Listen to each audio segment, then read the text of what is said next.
ఓం శ్రీ గురుభ్యో నమ. లలిత త్రిశతి ఈనాటి నామం. దాంట్లో ఈరోజు సీరియల్లో వచ్చేది ఈహ విరహిత. అంటే ఈ నామం యొక్క శాస్త్రీయ ప్రామాణికముగా స్మృతి శృతుల ప్రకారంగా అయితే మానవులు యొక్క గుణాలు దేవతా గుణాలు అని ఇప్పుడున్న ప్రజల్లో ఉంటాయి. ఆ గుణాలు ఏంటి అంటే మనకు ప్రాప్తించినటువంటిది, మనకి ఏం ప్రాప్తమో ఆ ప్రాప్తంతో జీవించటం, మనకు ఆ విధంగా లైఫ్ స్టైల్ ఉంచుకొని ప్రశాంతంగా జీవించడం, ఏ విధమైన ఆర్థిక మానసిక శారీరకంగా డిస్టర్బెన్స్ అవ్వకుండా, డిస్టర్బ్ చేయకుండా ప్రశాంతంగా ఉండటం చాలా తక్కువ మంది ఉంటారు. కొంతమంది వాళ్ళకి ప్రాప్తం లేదైనా లేకపోయినా సరే దానిని ఏదో ఒక రకంగా సాధించాలి అనుకుంటారు. ఆ ప్రయత్నాలలో వాళ్ళు స్వశక్తితో స్వ అనుభవంగా శ్రీ విద్యాపరంగా శృతుల ప్రామాణ్యం సాధించవచ్చు. కానీ అలా ఎక్కువ శాతం మంది చెయ్యరు. అర్థమైందండి? ఏం చేస్తారు? మీకు అర్థం అవ్వాలని ఈ అలంకారం చెబుతున్నాను. ఇప్పుడు వాతావరణం చల్లగా ఉంది అనుకోకుండా తుఫాను వస్తుంది, కిటికీ దగ్గర పడుకున్నావు, కిటికీ తీసిపెట్టి చలి వస్తూ ఉంటుంది, తుప్పర్లు వస్తూ ఉంటాయి కదా. అర్థమైందండి? అంటే పడుకున్న అతనికి మంచం మీద పడుకున్నాడు తనకి. సరే, వాడు ఏం చేస్తాడో దీన్ని మీకు నేను ఆధ్యాత్మిక భాషలో చెబుతున్నాను, ఫిజికల్ మీకు అలంకారం కోసం చెబుతున్నాను. వీడు చలి పుడుతున్నప్పుడు ఏం చేయాలండి? మానవుడు అలా చేయకుండా వీడు ఏం చేస్తాడంటే ఒక మతం వాడిని పిలిపిస్తాడు. అది చలి పుడుతుంది నాకని. ఆ మతం వాడు వచ్చి ఏం చేస్తాడంటే ఈ శాంతి, హోమము, ఈ పూజలు ఇవన్నీ చేసుకుంటే ఈ ఉంగరం పెట్టుకో, తర్వాత ఆ గోడ బగలు కొట్టి ఈ గోడ బగలు కొట్టి దాని వల్ల మొత్తం చేస్తాడు. చేసి వీడికి కొన్నది ఉంచుకునేది రెండు లూటీ చేస్తాడు. సంఖలో ఒక మూట పెట్టుకుంటాడు, వెళ్ళిపోతాడు. వీడికి తగ్గదు, చలి తగ్గట్లా. వీడు వెంటనే ఇంకొకరు వాళ్ళు చెబుతారు, పలానా మతం ఉంది మన యూరోప్ కంట్రీస్లో బాగా ఉంటుంది, వాళ్ళైతే మామూలుగా ఉండదు అన్నమాట. నీకు సరే వెంటనే ఇమ్మీడియట్గా 5 నిమిషాలు తేలిపోతుంది ఈ సమస్య. సరే కాక పాపం ఏదో ఒకటి ముందు చలి తగ్గటం ముఖ్యం కదా. ఆ విధంగా కూడా ఆ మతం వాళ్ళని తీసుకొస్తాడు. గందరగోళం గజిబిజి ఇంత అయిపోతుంది. వాళ్ళు ఎడమ చేతిలో ఒక మూట, కుడి చేతిలో ఒక మూట పెట్టుకొని వాళ్ళు వెళ్ళిపోతారు. ఇది చలి తగ్గదు. మళ్ళీ ఇంకో మతం వాళ్ళని పిలుస్తాడు. వాళ్ళైతే అసలు ఏమీ లేదు, మేము అసలు వాకిట్లో మనం కట్టామనుకో, గుమ్మడికాయ కానీ పట్టికో లేకపోతే ఇట్లా ఉంటాయి, మేము దీపాలు వేసేస్తామని వేసేసి గందరగోళం చేస్తారు. అప్పుడు వీడికి ఏమవుతుంది? ఈ లోపు చలి పెరుగుతూ ఉంటుంది. వీడికి వాతావరణం బాగాలేదు కదా, లోపల బాడీలో ఉన్నటువంటి శృతి ప్రామాణిక దేవతలు చెప్తున్నారు నీ శరీరం లోపల ఉన్నవాళ్ళు, అరే నువ్వు కిటికీ వేసుకో, నువ్వు శ్రీ విద్యా జ్ఞానంలోకి వీడికి బుర్ర పని చేయట్లేదు. సరే, మొత్తానికి మూడో వాడు వచ్చి కూడా వాడు 2 సంకల్లో నెత్తి మీద 3 మూటలు పెట్టుకొని పోతాడు. వీడికి తగ్గదు, బాగా ఎక్కువైపోతుంది. ఇంకా హాస్పిటల్కి వెళ్దాం అనుకున్నప్పుడు వాళ్ళ కుటుంబ సభ్యులు ఎవడైనా సరే కాస్త బుద్ధి పనిచేస్తున్న శ్రీ విద్యావపసుడు వస్తాడు. అసలు ఏంటిరా మీరు అందరూ ఇటు తయారయ్యారు, ఒక కిటికీ వేసేసి వేడి నీళ్ళు తాగితే మొదలు పెడతాడు. సాయంత్రానికి రికవర్ అవుతాడు. అర్థమైందండి? ఈ విధంగా భక్తి అనబడే ముసుగులో అన్ని మతాలలో గుర్తుపెట్టుకోండి, శృతి విరుద్ధమైనవి. శృతుల మతాలలో ఉండదు, గుర్తుపెట్టు. శృతుల్లో ఎవడు శృతుల జ్ఞానం తెలిస్తే వాడు మోనార్క్. అది తెలియనప్పుడు ఏమవుతుంది? నేను అందరూ మోసం చేస్తూనే ఉంటారు. 10 ఇళ్లకు ఒక ప్రార్థనా మందిరం కడతారు, 10 ఇళ్లకు ఒకటి. మీరు గూగుల్లోకి వెళ్ళి ప్రపంచంలో 500 కోట్ల మంది ప్రజలు ఉన్నారు కదా, ఈ 500 కోట్ల మందికి ఎన్ని దేవాలయాలు ఉన్నాయి, ఎన్ని మసీదులు ఉన్నాయి, ఎన్ని చర్చిలు ఉన్నాయి, ఎన్ని పీఠాలు ఉన్నాయని చూడండి. 1000 కోట్లు వస్తాయి అన్నమాట. మనుషులు 500 కోట్ల మంది డబల్. ఆ విధంగా అన్నిటికంటే హైలైట్ వ్యాపారం ఈ రోజున మార్కెట్లో, అన్నిటికంటే హైలైట్ వ్యాపారం భక్తి. మీరు దీన్ని శృతుల ప్రామాణికంగా మీరు వెళ్తే తెలుస్తుంది, లేకపోతే తెలియదు. ఇప్పుడు ఈ నామంలో ఉన్నటువంటి పరంగా ఏంటి విషయం? పూర్వకాలంలో వచ్చేసి స్మృతిలో ఉంటుంది, బ్రాహ్మలు క్షత్రియులు 2 ఉండేవాళ్ళు. ఇప్పుడున్న కుల వ్యవస్థ గురించి నేను చెప్పట్లేదు, మాట్లాడతాను. స్మృతుల్లో ఉంటుంది. ఆ బ్రాహ్మణుల్ని వాళ్ళు రాజ్యాలు పరిపాలించటం అవన్నీ చేసేవాళ్ళు. వాళ్ళని భార్గవ వంశాలు అంటారు. అర్థమైందండి? ఈ క్షత్రియుల్ని హయ వంశాలు అంటారు. వీళ్ళిద్దరూ మంచి పోటీలుగా ప్రజల్ని పరిపాలించే ప్రయత్నంలో ఈ రాజులు ఏం చేస్తారంటే, ఈ బ్రాహ్మణ రాజులందరూ బాగా సమర్థులైనటువంటి అనుష్ఠానాలు చేస్తూ ఉంటారు. పాపభీతి ఇట్లా రకరకాలు. ఇప్పుడు గుళ్ళు గోపురాలు జాతకాలు చెప్పటం మేము శాంతులు లేవు అన్నమాట, ఉండవు. వాళ్ళు కూడా ఇప్పుడున్న ఎమ్మెల్యేలాగా ఆ టైపులో అనమాట. సరే, ఈ హైలు అనబడే ఈ యొక్క క్షత్రియ రాజులు విపరీతమైన కీర్తి ప్రతిష్టల కోసం దాన ధర్మాలు మొదలు పెడతారు. మొత్తం అయిపోతుంది ఖాళీ. వాళ్ళ దగ్గరికి వెళ్ళి అడుగుతారు, ఏమంటే మాకు కొంచెం హెల్ప్ చేయండి, తర్వాత ఇస్తాం, పన్నులు ప్రజలు కట్టినాక. ఎవడైనా సరే, ఏ రాజకీయ నాయకుడైనా ఎవడైనా సరే ప్రజల రక్తం జుర్రుకుంటారన్నమాట. ఆ విధంగా మేము తర్వాత జుర్రుకున్నాక డబ్బులు ఇస్తాంలేండి, అది ఇదంటే వీళ్ళంటారు మా దగ్గరే లోటు ఉంది బాయ్, అది ఇదని చెప్పి వీళ్ళు తప్పు చెప్తారు. వాడు నైట్ పూట వాళ్ళందరూ ఏక కుమ్మడిగా బందీపోట్లు లూటీలు చేస్తారు. అటు వీళ్ళు రాజ్యం మీద పడి ఈ రాజుల్లో అందరినీ, బ్రాహ్మణ రాజులందరినీ గందరగోళం చేసేస్తారు. వీళ్ళు పారిపోయి హిమాలయాలకు వెళ్ళిపోతారు. ఏమో మనకెందుకు గోడలు, ఎందుకంటే వాళ్ళకి అనుష్ఠానం చేస్తారు, కొన్ని తెలుసు కదా, వెళ్ళిపోతారు. ఇక్కడ వీళ్ళు ఈ మొత్తం ఆ ఏడబడి చేసుకుంటారు, బాగుంటుంది. ఈ రాజుల్లో వచ్చేసి ఏక వీరుడు అని ఒకడు ఉంటాడు. వాడు మంచి అనుష్ఠానపరుడు, శ్రీ విద్యలో దిట్ట అన్నమాట. వాడు ఏం చేస్తాడు, ఆ ఏకపత్తిని ఒత్తుడుకుంటాడు. ఎక్కువగా డబ్బులు ఉన్న వాళ్ళు ఏం చేస్తారంటే 90% మంది రెండవ భార్యను పెట్టుకోవటము రకరకాలుగా చేస్తుంటారు. వీడు అట చేయడు, వీడు ఒక్కడే ఉంటాడు. ఆమెకు ఒక కొడుకు పుడతాడు. సరే, అక్కడ వచ్చేసి ఆ హిమాలయాల్లో ఉన్న రాజులకు వాళ్ళు అక్కడ ఉన్నటువంటి వాళ్ళకి ఒక కొడుకు పుడతాడు. వాడు అక్కడేమో, అంటే క్లుప్తంగా చెబుతున్నాను మీకు, పెద్దలు సాగదీయకుండా. ఇక సాగదీస్తే బాగా అర్థమవుతుంది. మీరు నెట్లోకి వెళ్ళి లేకపోతే రామాయణ భారతాల్లో ఈ స్మృతుల్లో ఉంటాయి ఇవన్నీ. అక్కడ పరశురాముడు, ఇక్కడ కార్తవీర్యార్జునుడు. అర్థమైందండి? కార్తవీర్యుడు సరిపోయి అర్జునుడు తర్వాత కొన్ని కారణాల వల్ల వస్తాయి. ఈడేం చేస్తాడు, ఈ కార్తవీర్యుడు ఇప్పుడు చాలామంది దత్తాత్రేయ గ్రంథాలు చదవటం, దత్తాత్రేయుల్ని చిన్నపిల్లలను చేశాడు తిరుమల, రకరకాల పిట్ట కథలు చెబుతుంటారు. ఇవన్నీ అవాస్తవాలు. అర్థమైందండి? ఆయన దత్తాత్రేయుడు మీలాగా నాలాగా యోనిలో నుంచే పుట్టాడు.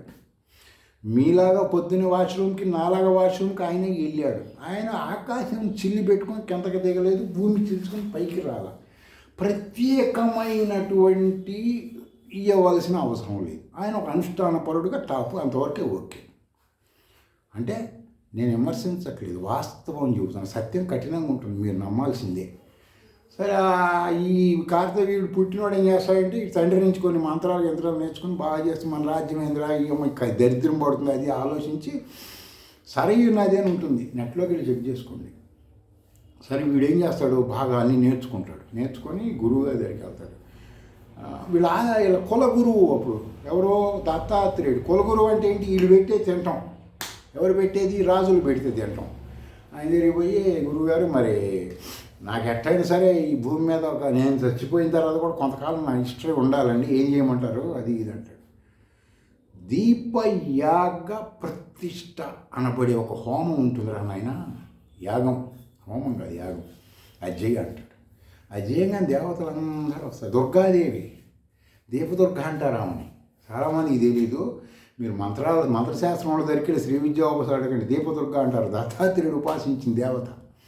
అలాంటి దేవతలను 4-5 ఉపాసించి వాళ్ళ ద్వారా ఈ గురువుగారి అనుగ్రహంతో బాగా.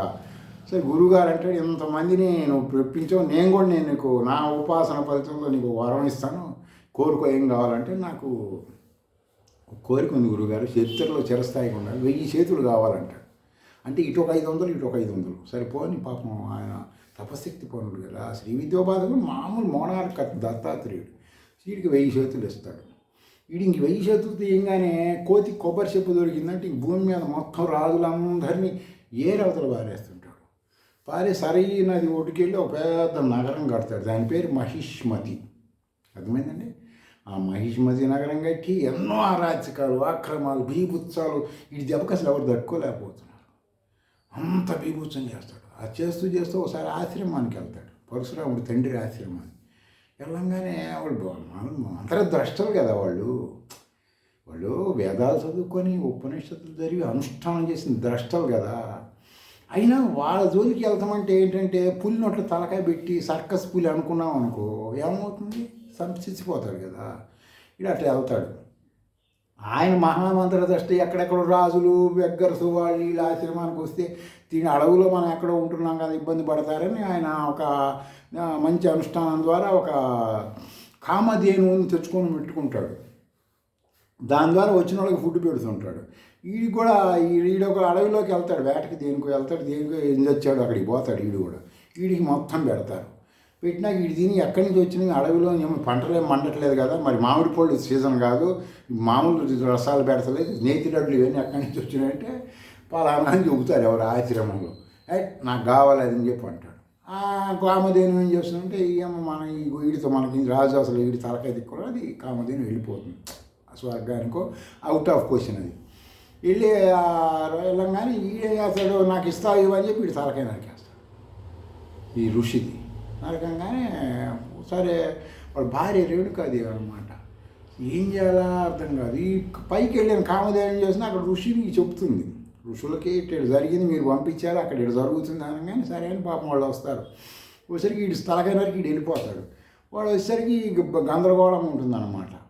సరే ఏం చేయాలంటే ఈలోపు ఈ ఋషులు వచ్చే టయానికి కొడుకు వస్తాడు పరశురాముడు. ఇద్దరు పరశురాములు ఉన్నారండి. మనకు ఆ శృతులు అర్థం కాని ఏంటంటే క్లారిటీ ఉండకపోవడం కన్ఫ్యూజ్ అవుతుంటాం. సరే వచ్చి గుండెల భార్య రేణుకాదేవి 2 చేతులతో గుండెల మీద నా భర్తను చంపేశాడు పోలాని కారు 21 సార్లు కొట్టుకుంటుంది ఇట్లా కొడుకు ముందే. 21 సార్లు 2 గుండెల మీద దడ కొట్టుకునేసరికి వీడికి మెంటల్ వచ్చేస్తుంది కొడుకు. వెంటనే గొడ్డలు తీసుకొని మా అమ్మకు 21 సార్లు కొట్టుకుంది కాబట్టి 21 సార్లు నేను భారతదేశం మొత్తం తిరుగుతాను, భారతదేశం కాదు అఖండ భారతదేశం తిరిగని మొత్తాన్ని నరకటం మొదలు పెడతాడు. కార్తవీర్యార్జునుడు కూడా ముక్కలు నరికేస్తాడు. 500 చేతులు 500 నరికి అవతల పారేస్తాడు. వాడు అసలు మంత్రశక్తి పడు కదా, వాడి దెబ్బకి మా పెద్ద ఋతువులే గసగసలు ఆడతారంట పరశురాముడు అలాంటి మంత్రులు దర్శన. సరే ఈ నరికేసి పీసులు కింద చేసి ఆ మహిష్మతి అనబడేదాన్ని నేలమట్టం చేయించేస్తాడు తపశక్తితో. కానీ మనుషులు నేల ఏమీ లేవు, మామూలు ప్లెయిన్ రోడ్డు మీద మామూలుగా రాళ్ళ కుప్పలాగా ఉంటుంది, అట్లా చేసేస్తాడు. చేసి ఇంక రాజ్యానికి బయలుదేరంగా కామధేను వచ్చి ఏంటి మరి పరిసర ఋషులు వాళ్ళందరూ వచ్చి ఇవి మళ్ళా బతికిస్తారు. చాలామంది అనుకుంటారు ఎట్ట బతికిస్తారు టెక్నాలజీ. ఇప్పుడు మనం చచ్చిపోయిన పంది తలకాయ మనిషి తలకాయ అట్లాగే టెక్నాలజీ మనకి తెలియదని లేదంటే అట్లా అక్కడికి వెళ్ళగలగాలి కదా, అనుష్ఠానం చేస్తే అర్థమవుతాయి. తర్వాత మొత్తానికి వాడు బతుకుతాడు. బతికిన తర్వాత అది క్లుప్తంగా విషయం. వాడికి లేనివన్నీ ఏదో గురువుగారి అనుగ్రహంతో ఏదో వచ్చింది మంత్రదీక్ష ఇచ్చాడు చేసుకోకుండా ఇవన్నీ కావాలనుకుంటే ఏమవుతుందండి. చాలామంది చూసి ఇప్పుడు మహిషిమతి సినిమాలు చూసి అది వాస్తవం ఇందులో నేను చెప్పేది చాలా వరకు ఈ చరిత్రలో ఉన్నది. ఇవన్నీ చెబితే సినిమాలు తీస్తే జనం చూడరు కదా, జనాలు చూడాలంటే ఏదో మసాలాలు వేయాలి కదా, అది సంగతి. ఆ విధంగా దత్తాత్రేయుడి దెబ్బకి వీడు బాగా హైలైట్గా అయినోడు కాస్త చివరికి ఎందుకు పనికి రాకుండా నానా ఇబ్బందులు పడి అసలు చెప్పుకోవడానికి వీలు లేకుండా అయిపోతుంది ఇది చరిత్ర అన్నమాట.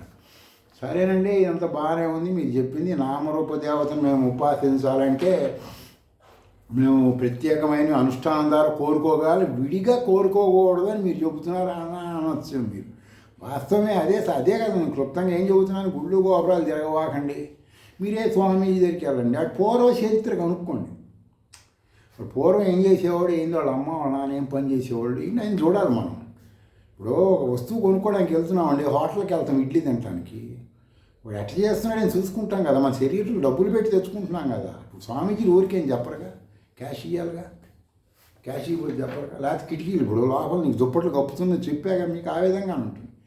అంటే ఇది విమర్శగా తీసుకోవద్దు. అన్ని భక్తి అనేది ఒక బిజినెస్, అర్థమైందండి.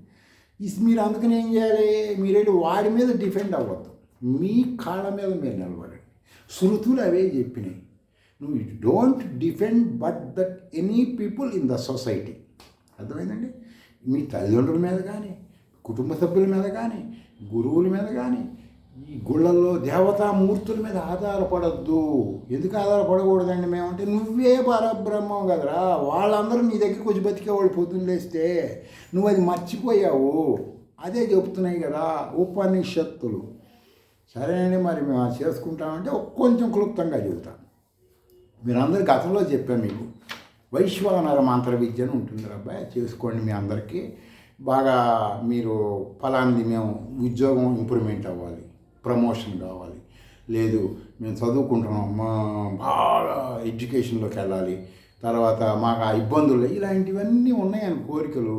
మీరు ఎవ్వడి జరిగింది తీరవరు అబ్బాయి. మీరు ప్రపంచంలో ఎవ్వడి దగ్గర వాడు మీ దగ్గర డబ్బు తీసుకున్నాడు, వాడు బెగ్గింగ్ చేస్తున్నాడు కదా, గుర్తుపెట్టుకోండి. మీరు దేవుడి దగ్గరికి వెళ్ళాడు, పూజారికి మీకు దేవుడికి మధ్యలో మీడియేటర్ కదా, అర్థమైందా? కాబట్టి ఆ దేవుడు కూడా మీ దగ్గర తీసుకుంటున్నాడు క్యాష్. కాబట్టి ఆయన ఏం చేస్తాడు, నీకు వాడి హిస్టరీకి వెళ్ళాలి. ఆ దేవుడు ఎట్లా పుట్టాడు, ఏంది, స్మృతుల్లో ఆ దేవుడి గురించి ఉన్నది ఇవన్నీ చూసుకోవాలి. మీరు స్మృతుల్లో ఉంది అనుకోండి, ఏ శృతిలో అన్న పలానా దేవుడి గురించి ఉందంటే పర్వాలేదు.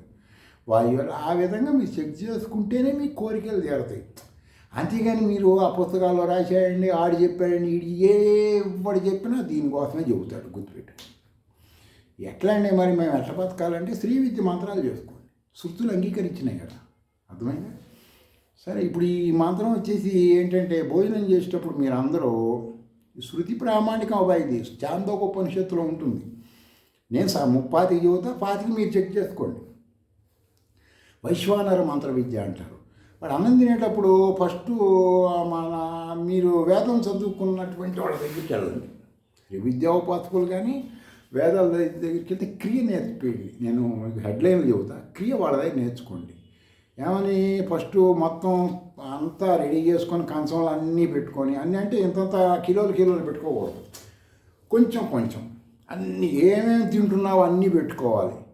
ఆఖరికి మజ్జిగో పెరుగో పోసుకుంటావు, అది కూడా ఒక చుక్క వేసుకోవాలి. ఇంకా ఇవి ఏమి పెట్టారో ఆ వస్తువులు మళ్ళీ తెచ్చుకొని వేసుకోవచ్చు, కానీ కొత్త వస్తువులు వేసుకోకూడదు. అన్నీ కొంచెం కొంచెం పెట్టుకున్నాక ఆ మంత్రం అవన్నీ వాడు చెబుతారు, నేర్చుకోండి. చదివి నీళ్ళు తిన ఫస్ట్ ప్రాణాయిస్తారు. దీనికి బిఫోర్ వాళ్ళందరి దగ్గర నేర్చుకోవాలి. మీరు నేర్చుకోకుండా ఇది చెప్పినట్టు ఓ పని చేయదు.